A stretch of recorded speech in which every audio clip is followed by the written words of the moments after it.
ನಮಸ್ತೆ ಸ್ನೇಹಿತರೆ, ಇವತ್ತು ನಾವು ದ್ವಿತೀಯ BA BComನವರಿಗೆ ಇರುವಂತಹ ಕನ್ನಡ ಭಾಷಿಕದಲ್ಲಿ ಸಣ್ಣ ಕಥೆಗಳ ಅಭ್ಯಾಸವನ್ನು ಮಾಡ್ತಾ ಇರುವಂಥದ್ದು.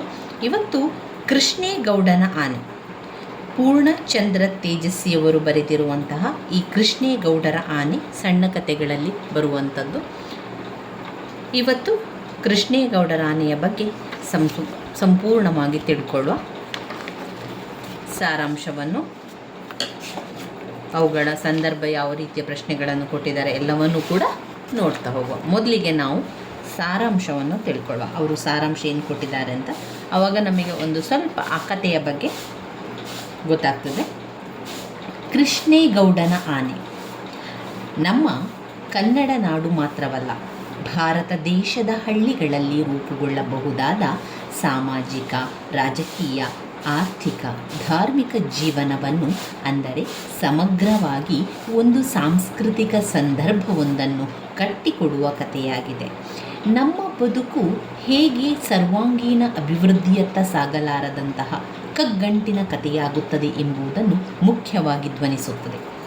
ತೇಜಸ್ವಿಯವರ ಬಹುತೇಕ ಕಥೆಗಳು ಹೀಗೆ ಸಮೂಹವೊಂದರ, ನಮ್ಮ ಸುತ್ತಣ ಪರಿಸರವೊಂದರ ಸಂಕೀರ್ಣ ಬದುಕನ್ನು, ಒಟ್ಟಾರೆ ಸಮಕಾಲೀನ ಸಾಂಸ್ಕೃತಿಕ ಸಂದರ್ಭವೊಂದನ್ನು ಕಟ್ಟಿಕೊಡುವ ಸಂದರ್ಭದಲ್ಲಿ ಇಂತಹ ಬದುಕಿನ ಪ್ರಗತಿ ಎಲ್ಲಿದೆ, ಹೇಗೆ, ಈ ಪ್ರಶ್ನೆಗಳು ವ್ಯಂಗ್ಯವಾಗಿ ಸಹೃದಯನ ಹೃದಯದಲ್ಲಿ ಸ್ಫುರಿಸುವಂತೆ ಮಾಡುತ್ತದೆ.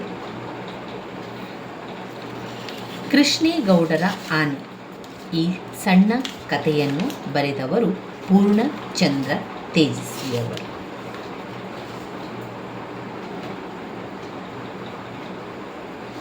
ಕಥೆಯ ಆಶಯದ ಬಗ್ಗೆ ಮೊದಲು ತಿಳ್ಕೊಳ್ಳೋಣ.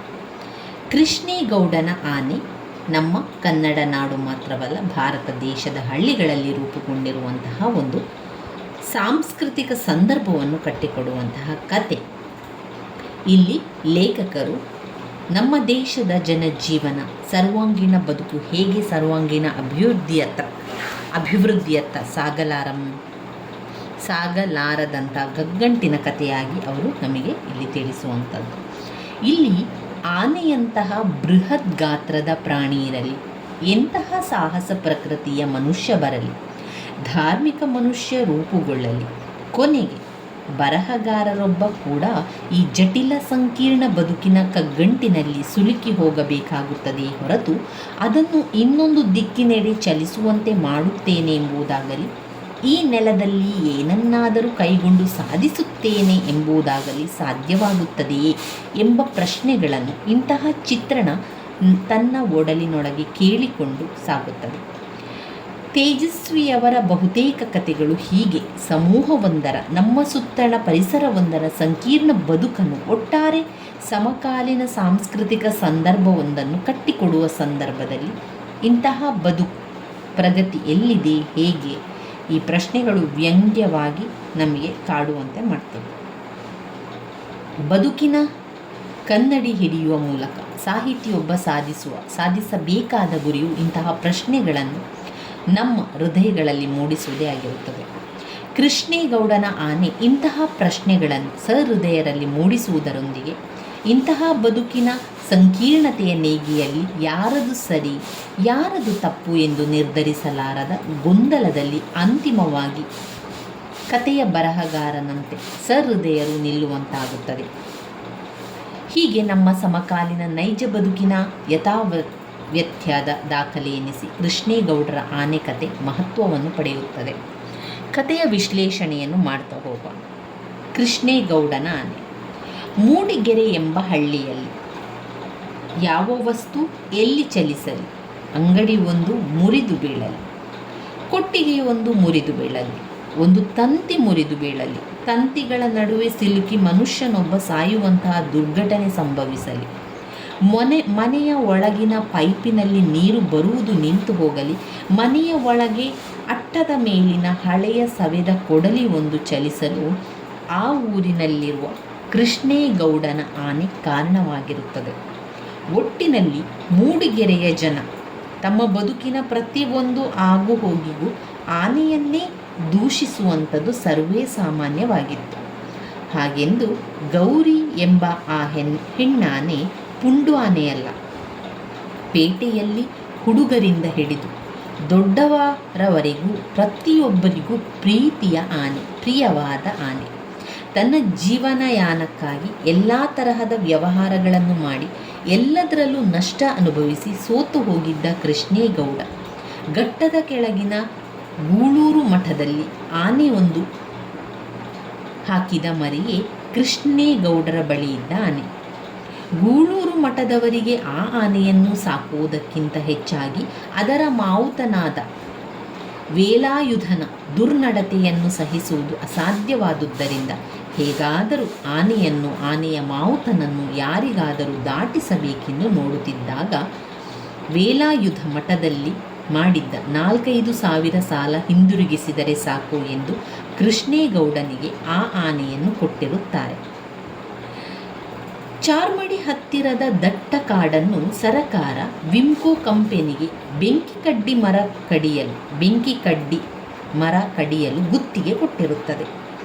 ಚಾರ್ಮಡಿ ಕಣಿವೆಯ ಪಾತಾಳದಲ್ಲಿದ್ದ ಮರಗಳನ್ನು ಲಾರಿ ದಾರಿಗೆ ಸಾಗಿಸಲು ಆನೆಯಲ್ಲದೆ ಮತ್ತಾರಿಂದಲೂ ಸಾಧ್ಯವಿಲ್ಲದ್ದರಿಂದ ಕೃಷ್ಣೇಗೌಡ ಆ ಕಾಂಟ್ರಾಕ್ಟನ್ನು ತಾನೇ ಹಿಡಿದಿರುತ್ತಾನೆ. ಕೃಷ್ಣೇಗೌಡ ಆನೆಯನ್ನು ಕೊಂಡುಕೊಂಡು ವೇಲಾಯುಧನ ಸಂಸಾರ ಸಮೇತ ಅದರ ಜವಾಬ್ದಾರಿ ಹೊರಲು ಇದು ಕಾರಣ. ಕೃಷ್ಣೇಗೌಡ ಆನೆಯನ್ನು ಕೊಂಡು ತಂದಾಗ ಅವನು ಮುಳುಗುವುದು ಶತಸಿದ್ಧ ಎಂದು ಭಾವಿಸಿದರು ಹಳ್ಳಿಯ ಜನ. ಆದರೆ ಆಗಿದ್ದು ಅದರ ತದ್ವಿರುದ್ಧ. ಮಠದಲ್ಲಿ ಒಣಹುಲ್ಲು ಮೊಸರನ್ನು ತಿಂದು ಸೊರಗಿದ್ದ ಆನೆಗೆ ಕೃಷ್ಣೇಗೌಡ ಕಾಡಿನ ಬಯನೆ ಸೊಪ್ಪು, ಹಸಿ ಹುಲ್ಲು, ಹಿಂಡಿ, ಬೆಲ್ಲ, ಗೆಣಸು ಕೊಟ್ಟು ಪಗಡುದಸ್ತಾಗಿ ಸಾಕಿದ. ಆನೆ ಕೂಡ ಕಾಡಿನಲ್ಲಿ ಮರಗಳನ್ನು ಸಾಗಿಸುವ ಕೆಲಸವನ್ನು ಮಾಡುತ್ತಾ ಕೃಷ್ಣೇಗೌಡನಿಗೆ ಒಳ್ಳೆಯ ಲಾಭ ಉಂಟು ಮಾಡಿತು. ಆದರೆ ಆನೆಯೊಂದು ಪಟ್ಟಣದಲ್ಲಿ ದನ, ಕರು, ಎಮ್ಮೆಯಂತೆ ವಾಸ ಮಾಡತೊಡಗಿದರೂ ಅದರಿಂದ ನೇರವಾಗಿ ಯಾರಿಗೂ ತೊಂದರೆಯಾಗದಂತೆ ಅದು ಜನರಿಗೆ ಒಗ್ಗಿ ಹೋಗಿದ್ದರೂ ಅಪರೋಕ್ಷವಾಗಿ ಅದರಿಂದ ಇಡೀ ಹಳ್ಳಿಯ ವಾಸಕ್ಕೆ ತೊಂದರೆ ತೊಡಗುತ್ತದೆ. ಪ್ರತಿ ಬೇಸಿಗೆಯಲ್ಲೂ ಆ ಆನೆಯದು ಏನಾದರೊಂದು ರಾದ್ದಾಂತ ಗ್ಯಾರಂಟಿ. ಅದೇನು, ಆನೆ ಏನಾದರೂ ಕಿತಾಪತಿ ಮಾಡುತ್ತಿತ್ತೋ ಅಥವಾ ಉರಿ ಬಿಸಿಲಿನ ಬೇಗೆ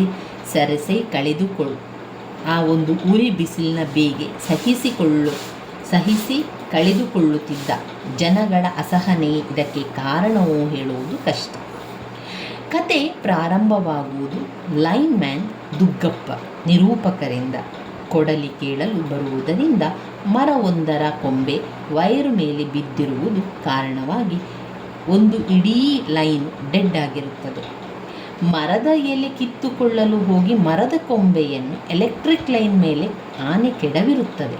ಅದಕ್ಕೆ ಸಾಕ್ಷಿಯಾಗಿ ಮರದ ಕೆಳಗೆ ಅದರ ಲದ್ದಿ ಬಿದ್ದಿರುತ್ತದೆ. ಕೃಷ್ಣೇಗೌಡನ ಆನೆ ಮೂಡಿಗೆರೆ ಪೇಟೆಯಲ್ಲಿ ಲಗಾಮಿಲ್ಲದೆ ದನಕರುಗಳ ರೀತಿಯಲ್ಲಿ ತಿರುಗಿಕೊಂಡಿರುತ್ತಿತ್ತು. ದಾರಿ ಬದಿಯ ಪೆಟ್ಟಿಗೆ ಅಂಗಡಿಗಳವರು ಹಣ್ಣು ಖರ್ಚಾದ ಬಾಳೆಗೊನೆಗಳ ದಿಂಡು, ಸಿಪ್ಪೆಗಳನ್ನು, ಜಜ್ಜಿದ ಹಾಳಾದ ಹಣ್ಣುಗಳನ್ನು ಅದಕ್ಕೆ ಕೊಡಲು ಇಟ್ಟಿರುತ್ತಿದ್ದರು. ಆನೆ ಕಾಯಮ್ಮಾಗಿ ಎಲ್ಲ ಪೆಟ್ಟಿಗೆ ಅಂಗಡಿಗಳ ಬಳಿಗೂ ಹೋಗಿ ಅದನ್ನೆಲ್ಲ ಸೊಂಡಿಲಲ್ಲಿ ತಗೊಂಡು ತಿನ್ನುತ್ತಿತ್ತು. ಒಮ್ಮೆ ರೆಹಮಾನ್ ಸಾಬಿಯ ಪೆಟ್ಟಿಗೆ ಅಂಗಡಿಯನ್ನು ಆನೆ ದೂಡಿ ಬೀಳಿಸಿತು ಎಂದು ರೆಹಮಾನ್ ಸಾಬಿ ದೊಡ್ಡ ಗಲಾಟೆ ಎಬ್ಬಿಸಿರುತ್ತಾನೆ. ಕೃಷ್ಣೇಗೌಡ ತನ್ನ ನಷ್ಟವನ್ನು ಕಟ್ಟಿಕೊಡಬೇಕೆಂದು ಅವನ ಗಲಾಟೆ. ಆನೆ ಹಾಗೆ ಮಾಡಲು ಕಾರಣ ರೆಹಮಾನ್ ಆನೆಯನ್ನು ಕುರಿತು 2 ಅನ್ನಬಾರದ್ದನ್ನು ಅಂದಿರುವುದು ಇದಕ್ಕೆ ಕಾರಣ ಎಂದು ತಿಳಿದ ಮೇಲೆ ಜನರು ರೆಹಮಾನ್ನನ್ನೇ ದೂಷಿಸಿ ಚದುರಿರುತ್ತಾರೆ. ಇದು ಮೊದಲ ಬೇಸಿಗೆಯಲ್ಲಿ ನಡೆದ ರಾದ್ಧಾಂತ. 2ನೆಯ ಬೇಸಿಗೆಯಲ್ಲಿ ಒಮ್ಮೆ ನಿರೂಪಕರ ಮನೆಯ ನಳ್ಳಿಯಲ್ಲಿ ಬರುತ್ತಿದ್ದ ನೀರು ನಿಂತು ಹೋಗುತ್ತದೆ. ಬೆಟ್ಟದ ಜರಿ ಒಂದಕ್ಕೆ ಹಾಕಿಕೊಂಡ ಪೈಪಿನಲ್ಲಿ ಕಪ್ಪೆಯೋ ಹಾವೋ ಸೇರಿರಬೇಕು ಎಂದು ನೋಡಲು ಹೋದರೆ ಪೈಪೆಲ್ಲ ಪುಡಿ ಪುಡಿಯಾಗಿ ದೊಡ್ಡ ದೊಡ್ಡ ಹಳ್ಳದಲ್ಲಿ ನುಜ್ಜುಗುಜ್ಜಾಗಿ ಹೂತು ಹೋಗಿರುತ್ತದೆ. ಜನರೆಲ್ಲರೂ ಸೇರಿ ಇದು ಕಾಡು ಆನೆಗಳದೇ ಹಾವಳಿ ಎಂದು ಹೇಳಿದಾಗ ನಿರೂಪಕರಿಗೆ, ಅದುವರೆಗೂ ಕಾಡು ಆನೆಗಳ ಪರಿಚಯವಿಲ್ಲದವರಿಗೆ ಕಾಡು ಆನೆಗಳ ಕಾಟ ಎಂದರೆ ಏನು ಎಂದು ತಿಳಿಯುತ್ತದೆ. ಈ ಕಾಡು ಆನೆಗಳು ಪೇಟೆಗೆ ಬಂದು ಜನರಿಗೆ ಪದೇ ಪದೇ ತೊಂದರೆ ಕೊಡಲು ಕಾರಣ ಕೃಷ್ಣೇಗೌಡ ಸಾಕಿರುವ ಹೆಣ್ಣಾನೆ ಬೆದೆಗೆ ಬಂದಿರುವುದು. ಕೃಷ್ಣೇಗೌಡನ ಆನೆಯ ಇನ್ನೂ ದೊಡ್ಡ ರಾದಾಂತವೆಂದರೆ, ಒಮ್ಮೆ ಆನೆಯ ಮೇಲೆ ಅಯ್ಯಪ್ಪ ಸ್ವಾಮಿಯ ಫೋಟೋ ಇಟ್ಟು ಮೆರವಣಿಗೆ ಮಾಡುತ್ತಿದ್ದಾಗ ಕೆಳಗೆ ಬಂದಿದ್ದ ವಿದ್ಯುತ್ ಲೈನ್ ಬಂದು ತಾಗಿ ಪಟಾರ್ ಎಂದು ಪಟಾಕಿ ಹೊಡೆದಂತೆ ಶಬ್ದವಾಯಿತೆಂದು ಗಾಬರಿಯಾದ ಆನೆ ವೇಲಾಯುಧನ ಮಾತನ್ನೂ ಕೇಳದೆ ಹಿತ್ತಾಳೆ ಆಭರಣಗಳ ಸಮೇತ ಕಾಡಿಗೆ ಓಡಿ ಹೋಯಿತೆಂಬುದು. ಕಾಡಪ್ಪ ಸೆಟ್ಟರು 7-8 ಬಾಡಿಗೆ ತೆತ್ತು ತಂದಿದ್ದ ಹಿತ್ತಾಳೆ ಆಭರಣಕ್ಕಾಗಿಯಾದರೂ ಅದನ್ನು ಕಾಡಿನಲ್ಲಿ ಹುಡುಕ ಹೋದ ಜನ ಕೊನೆಗೆ ಸಿಗದೆ ನಿರುಪಾಯವಾಗಿರುತ್ತಾರೆ. ಬೇಸಿಗೆ ಕಳೆದು ಮಳೆಗಾಲ ಆಗಮಿಸುತ್ತಿದ್ದಂತೆ ಜನತೆ ತಮ್ಮ ತಮ್ಮ ಗದ್ದೆ ಕೆಲಸದಲ್ಲಿ ತೊಡಗಿಕೊಂಡಿದ್ದಾಗ ಹೋದಷ್ಟೇ ತನ್ನನೇ ಕೃಷ್ಣೇಗೌಡನ ಲಾಯದಲ್ಲಿ ಆನೆ ಬಂದು ಪ್ರತ್ಯಕ್ಷವಾಗಿರುತ್ತದೆ. ಒಂದು ದಿನ ಶಿವೇಗೌಡರ ಸಾಮಿಲ್ಲಿನಲ್ಲಿ ಕಳ್ಳನಾಟ ಇಳಿಸಲು ರಾತ್ರೋರಾತ್ರಿ ಆನೆ ಕರೆದುಕೊಂಡು ಹೋಗಿರುತ್ತಾರೆ. ಈಚೆಗೆ ಮರ ಕಡಿಯುವುದು, ನಾಟ ಸಾಗಿಸುವುದೆಲ್ಲವರ ಬಗ್ಗೆ ಸರಕಾರ ಬಿಗಿ ಬಂದೋಬಸ್ತ್ ಮಾಡಿದ್ದರಿಂದ ಈ ಎಲ್ಲ ಕೆಲಸಗಳನ್ನು ಅವರು ರಾತ್ರಿಯ ವೇಳೆಯೇ ಮಾಡುತ್ತಿರುತ್ತಾರೆ. ಕೃಷ್ಣೇಗೌಡರ ಆನೆ ಹೆಚ್ಚಿನ ಕೆಲಸ ಮಾಡಿದಾಗಲೆಲ್ಲ ಅದಕ್ಕೆ 2 ಲೀಟರ್ ಶರಾಬನ್ನು ಬಹುಮಾನ ಕೊಡುತ್ತಿರುತ್ತಾರೆ. ಅದನ್ನು ಆನೆ ಮತ್ತು ಮಾವುತ ಇಬ್ಬರೂ ಕುಡಿದು ಬಿಗಿಯಾಗಿರುತ್ತಾರೆ. ಶರಾಬಿನ ನಿಶಾದಲ್ಲಿ ವೇಲಾಯುಧನಿಗೆ ಲಾರಿನೂ ನಾಟಗಳಿಗೂ ಹಗ್ಗ ಬಿಗಿದು ಕಟ್ಟಿದ್ದು ಬಿಚ್ಚಬೇಕೆಂದು ಮರೆತು ಹೋಗಿರುತ್ತದೆ. ಲಾರಿಯ ಮೇಲಿದ್ದ ದಿಮ್ಮಿಗಳನ್ನು ತಳ್ಳಿ ಉರುಳಿಸಲು ಆನೆಗೆ ಹೇಳುತ್ತಿದ್ದಂತೆ ಆನೆ ತಳ್ಳಿದ ರಭಸಕ್ಕೆ ಲಾರಿಯೇ ಉರುಳಿ ಲಾರಿಯ ಡ್ರೈವರ್ ಅಸುನೀಗುತ್ತಾನೆ. ಇನ್ನು ಈ ವಿಷಯ ಹೊರಗೆ ಬಂದರೆ ಎಲ್ಲರೂ ಜೈಲಿನ ಕಂಬಿ ಎಣಿಸಬೇಕಾಗುತ್ತದೆ ಎಂದು ಶಿವೇಗೌಡರು ಕೃಷ್ಣೇಗೌಡರು ಇಬ್ಬರು ಸೇರಿ ಮುಚ್ಚಿ ಹಾಕುತ್ತಾರೆ. ಒಮ್ಮೆ ನಿರೂಪಕರಿಗೆ ಪತ್ರವನ್ನು ತಲುಪಿಸಲು ಪೋಸ್ಟ್ಮ್ಯಾನ್ ಜಬ್ದಾರ್ 8 ದಿನವಾದರೂ ಪತ್ರ ತಲುಪಿಸಿರುವುದಿಲ್ಲ.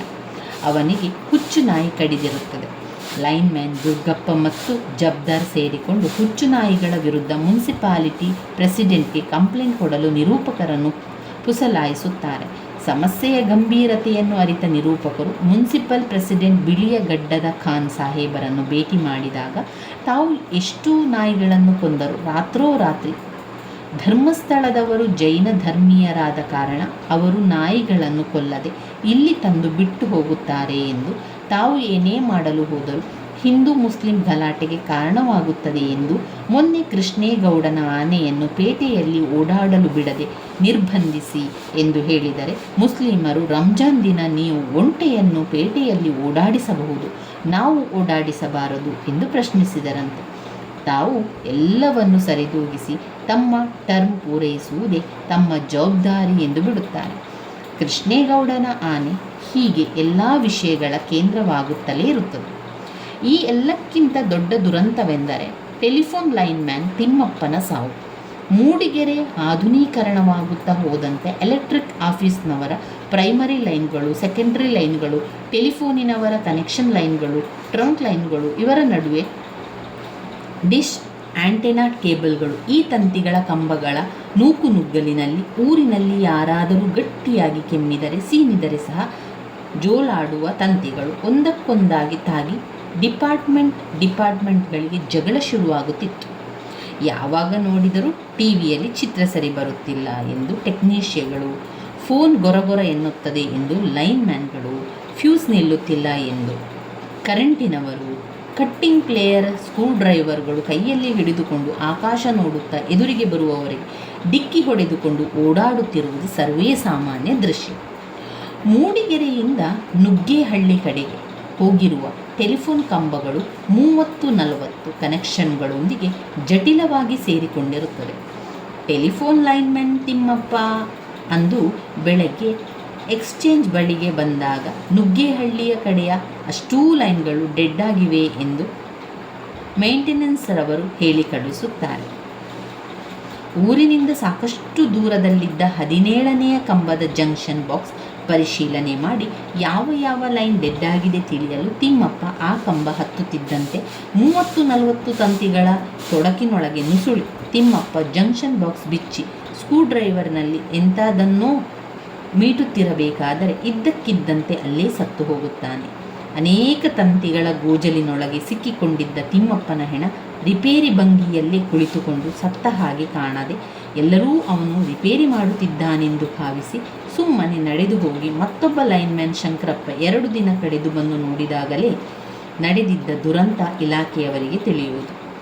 ಜೂನಿಯರ್ ಇಂಜಿನಿಯರ್ ರಮೇಶ್ ಬಾಬು ಬಂದು ಅದನ್ನು ಪರಿಶೀಲಿಸಿದಾಗ ಸತ್ಯ ತಿಳಿಯುತ್ತದೆ. ಎಲೆಕ್ಟ್ರಿಕ್ ಡಿಪಾರ್ಟ್ಮೆಂಟ್ನ ಹೈ ವೋಲ್ಟೇಜ್ ಲೈನ್ ಎಲ್ಲೋ ಟೆಲಿಫೋನ್ ಲೈನ್ಗೆ ತಾಗಿ ಈ ದುರಂತ ಸಂಭವಿಸಿದೆ ಎಂದು ತಿಳಿದ ಮೇಲೆ ಟೆಲಿಫೋನ್ ಸಿಬ್ಬಂದಿ ಮಿಂಚಿನ ಮುಷ್ಕರ ಹೂಡುತ್ತಾರೆ. ಈ ಮುಷ್ಕರ ನಡೆಯುವ ಸಂದರ್ಭದಲ್ಲಿ ಲೈನ್ಮ್ಯಾನ್ ದುರ್ಗಪ್ಪ ಮತ್ತು ನಾರಾಯಣ ಕಥೆಯ ನಿರೂಪಕರಿಗೆ ಭೇಟಿಯಾಗಿ ಹೀಗೆ ಟೆಲಿಫೋನ್ ಲೈನ್ಗೆ ಕರೆಂಟ್ ಲೈನ್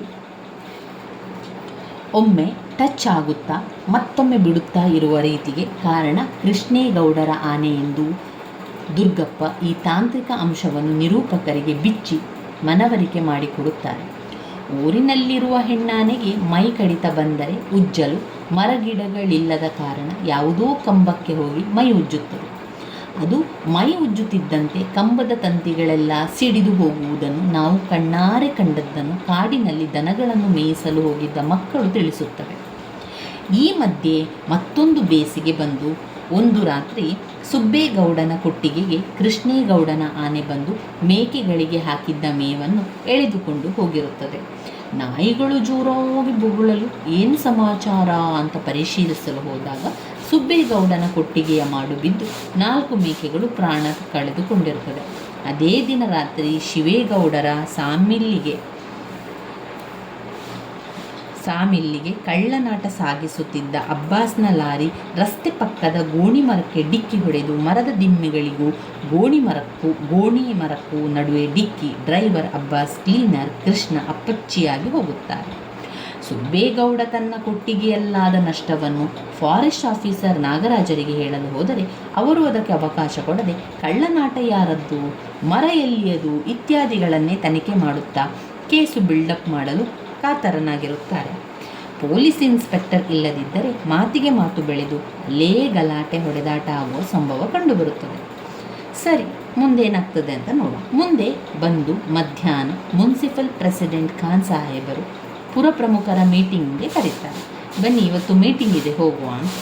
ನಾಯಿಗಳ ಹಾವಳಿಯನ್ನು ಕುರಿತು ಮಾತನಾಡುವುದಕ್ಕಾಗಿ ನಿರೂಪಕರು ಅಲ್ಲಿಗೆ ಹೋಗ್ತಾರೆ. ಮೀಟಿಂಗಿಗೆ ಬಂದಿದ್ದಂಥ ಪ್ರತಿಯೊಬ್ಬರು ತಮ್ಮೆಲ್ಲ ಸಂಕಷ್ಟಗಳಿಗೆ ಕೃಷ್ಣೇಗೌಡರ ಆನೆ ಕಾರಣ ಎಂದು ದೊಡ್ಡ ಗಲಾಟೆ ಎಬ್ಬಿಸಿ ನಿರೂಪಕರು ಮಾತನಾಡಲು ಕೂಡ ಅವಕಾಶ ಕೊಡುವುದಿಲ್ಲ. ಸರಿ, ಕೃಷ್ಣೇಗೌಡ ಸಹ ಆನೆಯಿಂದ ಆಗುತ್ತಿದ್ದ ಕಿರುಕುಳಕ್ಕೆ ರೋಸಿ ಹೋಗಿರುತ್ತಾನೆ. ಅದನ್ನು ಅವನು ಕೊಡುತ್ತೇನೆಂದರೂ ಯಾರೂ ಕೊಳ್ಳುವವರು ಇರುವುದಿಲ್ಲ. ಫಾರೆಸ್ಟ್ ರೇಂಜರ್ ಅದು ಅಷ್ಟೊಂದು ಪುಂಡು ಆನೆಯಾದರೂ ಅದರ ಮೇಲೆ ಯಾಕೆ ಆಕ್ಷನ್ ತಗೊಂಡಿಲ್ಲ, ಅಂಥ ಸಂದರ್ಭ ಬಂದರೆ ಶೂಟ್ ಮಾಡೇ ಬಿಡು ಎಂದು ಫಾರೆಸ್ಟ್ರು ನಾಗರಾಜರಿಗೆ ಹೇಳುತ್ತಾನೆ. ತನ್ನ ಆನೆ ಲಾಯದಿಂದ ಹೊರಗೆ ಹೋಗುವುದಿಲ್ಲ, ಇಂದು ಅದು ಹೊರಗೆ ಬಂದರೆ ಯಾರು ಬೇಕಾದರೂ ಶೂಟ್ ಮಾಡಿ, ಅನಂತರ ನೀವೇ ಅದರ ಹೆಣ ಸಾಗಿಸಿ ಎಂದು ಕೃಷ್ಣೇಗೌಡನೇ ಅದಕ್ಕೆ ಅನುಮತಿಸುತ್ತಾನೆ. ಹೀಗೆ ಆನೆಯನ್ನು ಕೊಲ್ಲುವ ಖುಷಿಯೊಂದಿಗೆ ಸಭೆ ವಿರಮಿಸುತ್ತದೆ. ಇತ್ತ ವೇಲಾಯುಧ ಮತ್ತು ಅವನ ಹೆಂಡತಿ ಆನೆಯ ಕಾರಣಕ್ಕೆ ಜಗಳ ಆಡಿ ಇಂದು ಆನೆಯನ್ನಾದರೂ ಲಾಯದಿಂದ ಹೊರಬಂದರೆ ಅದರ ಕಾಲುಗಳ ಉಗುರುಗಳಿಗೆ 4 ಬಾರಿ ಚುಚ್ಚಿ ಬುದ್ಧಿ ಕಲಿಸುತ್ತೇನೆಂದು ಬಂದ ವೇಲಾಯುಧ ಕುಡಿದ ಅಮಲಿನಲ್ಲಿ ಲಾಯದಿಂದ ಹೊರಗೆ ಇದ್ದ ಗಂಡಾನೆಯೊಂದರ ಕಾಲ್ತುಳಿತಕ್ಕೆ ಸಿಕ್ಕಿ ಸತ್ತು ಹೋಗ್ತಾನೆ. ಅತ್ತ ಫಾರೆಸ್ಟ್ ಆಫೀಸರ್ ನಾಗರಾಜ್ ಕೃಷ್ಣೇಗೌಡನ ಆನೆಗೆ ಕಾದು ಕುಳಿತು ಹೆಸರುವಾಸಿಯಾದ ಶಿಕಾರಿ ಗುಂಡಿಯಲ್ಲಿ ಕುಳಿತಿರುತ್ತಾನೆ. ಅದು 100 ವರ್ಷಗಳಿಂದ ಕಾಡು ಪ್ರಾಣಿಗಳು ನಡೆದು ಹೋಗಲು ಮಾಡಿಕೊಂಡಿದ್ದ ಗುಂಡಿಯಾಗಿರುತ್ತದೆ. ತಮಿಳುನಾಡಿನ ಮದುಮೈಲ್ನಿಂದ ಮಹಾರಾಷ್ಟ್ರದವರೆಗೂ ಹಬ್ಬಿರುವ ಈ ಕಾಡಿನಲ್ಲಿ ಕಾಡು ಪ್ರಾಣಿಗಳು ಸಹ್ಯಾದ್ರಿ ಕಾಡಿನುದ್ದಕ್ಕೂ ವಲಸೆ ಹೋಗಲು ಮಾಡಿಕೊಂಡಿದ್ದ ಹೆದ್ದಾರಿ. ಆದ್ದರಿಂದ ಕೃಷ್ಣೇಗೌಡರ ಆನೆ ಅಲ್ಲಿ ಬಂದೇ ಕಾಡಿಗೆ ಹೋಗುತ್ತದೆ ಎಂದು ನಾಗರಾಜ್ ಕಾದು ಕುಳಿತಿರುತ್ತಾನೆ. ಗಾಡ್ ರಾಮಪ್ಪ ಕೃಷ್ಣೇಗೌಡರ ಆನೆ ಲಾಯದಿಂದ ತಪ್ಪಿಸಿಕೊಂಡು ಕಾಡಿಗೆ ಹೋಯಿತು ಎಂದು ಸುದ್ದಿ ತರುತ್ತಾರೆ. ಅದನ್ನು ಕೊಲ್ಲದೆ ಹಿಂದಿರುಗಿದ ರಾಮಪ್ಪನಿಗೆ ಉಗಿದು ತಾನೊಬ್ಬನೇ ಆನೆ ಹೋದ ಕಾಡಿಗೆ ಹೋಗಿ ಕಣ್ಮರೆಯಾಗಿ ಹೋಗುತ್ತಾನೆ. ಆ ಘಟನೆಯ ನಂತರ ಮೂಡಿಗೆರೆಯಲ್ಲಿ ಮತ್ತೆ ಯಾರ ಕಣ್ಣಿಗೂ ನಾಗರಾಜನ ಶವ ಕೂಡ ಕಾಣದಂತೆ ಕಣ್ಮರೆಯಾದ ಎಂಬ ವಿವರದೊಂದಿಗೆ ಈ ಕತೆ ಮುಕ್ತಾಯ ಆಗ್ತದೆ. ನೋಡಿ, ಎಷ್ಟೊಂದು ಅದ್ಭುತವಾದ ಒಂದು ಕತೆ ಅಂತಲೇ ಹೇಳ್ಬೋದು, ಆನೆಯ ಕತೆ. ಇದರ ವಿಮರ್ಶೆ ಅಂತ ಬಂದಾಗ ಕೃಷ್ಣೇಗೌಡರ ಆನೆ ಒಂದು ನೀಳ್ಕತೆ, ಅದೊಂದು ದೊಡ್ಡದಾದ ಕತೆ. ಕೃಷ್ಣೇಗೌಡನ ಆನೆ ಕೇಂದ್ರವಾಗಿ ಮೂಡಿಬಿದಿರೆಯಲ್ಲಿನ ಜನರ ಸಮಸ್ತ ಬದುಕನ್ನು, ವರ್ತಮಾನ ಕಾಲದ ಬದುಕಿನ ನಾನಾ ಮುಖಗಳನ್ನು, ಮನುಷ್ಯನ ಜಟಿಲ ಮನೋಗುಣವನ್ನು ವಿಶ್ಲೇಷಿಸುತ್ತಾ ಕತೆ ತನ್ನ ವರ್ತಮಾನ ಕಾಲದ ಒಂದು ಸಾಂಸ್ಕೃತಿಕ ಸಂದರ್ಭವನ್ನೇ ಅನಾವರಣಗೊಳಿಸುತ್ತದೆ. ಸಂಸ್ಕೃತಿ ಎಂದರೆ ಏನು ಎಂಬುದರ ಕುರಿತು ಗ್ರಂಥವನ್ನು ರಚಿಸಿರುವ ರಹಮತ್ ತರೀಕೆರೆಯವರು ತಮ್ಮ ಸಾಂಸ್ಕೃತಿಕ ಅಧ್ಯಯನ ಎಂಬ ಗ್ರಂಥದಲ್ಲಿ ಸುದೀರ್ಘವಾಗಿ ಅಧ್ಯಯನ ನಡೆಸಿದ್ದಾರೆ. ಸದ್ಯಕ್ಕೆ ನಾವು ಸಂಸ್ಕೃತಿ ಎಂಬುದು ಒಂದು ಸಮುದಾಯ, ಬದುಕುವ, ಆಲೋಚಿಸುವ ಸಮಸ್ತ ಆಯಾಮಗಳನ್ನು ಒಳಗೊಳ್ಳುವ ಒಂದು ಪರಿಭಾಷೆ ಎಂಬ ಅರ್ಥವನ್ನು ಇಟ್ಟುಕೊಂಡು ಮುಂದೆ ಸಂಸ್ಕೃತಿ ಎಂಬ ಪದವನ್ನು ಅರ್ಥೈಸಿಕೊಳ್ಳೋಣ ಅಂತ ಈ ಒಂದು ಕಥೆಯಲ್ಲಿ ಹೇಳ್ತಾ ಇರುವಂಥದ್ದು.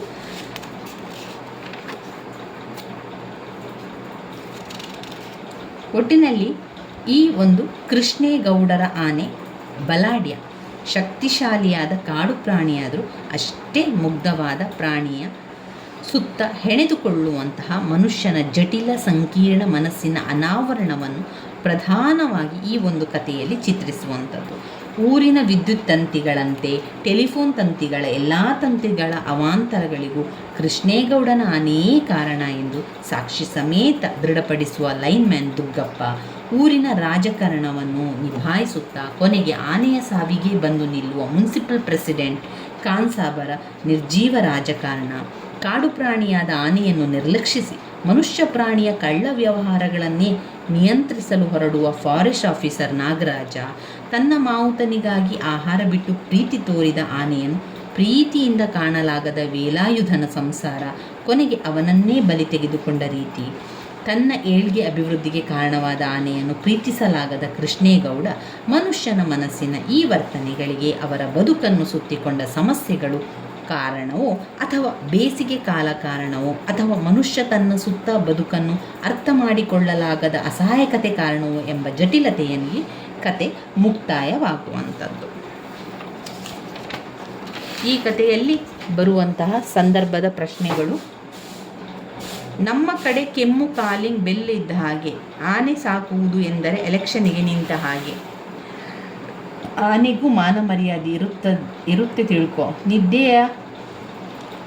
ನಿದ್ದೆಯ ಚೊಂಪಿನಲ್ಲಿದ್ದ ಲಾರಿ ಡ್ರೈವರಿಗೆ ಎಚ್ಚರ ಆದಾಗ ಪ್ರಪಂಚ ಯಾಕೋ ತಲೆ ಕೆಳಗಾಗುತ್ತಿದೆ ಎನಿಸಿತು.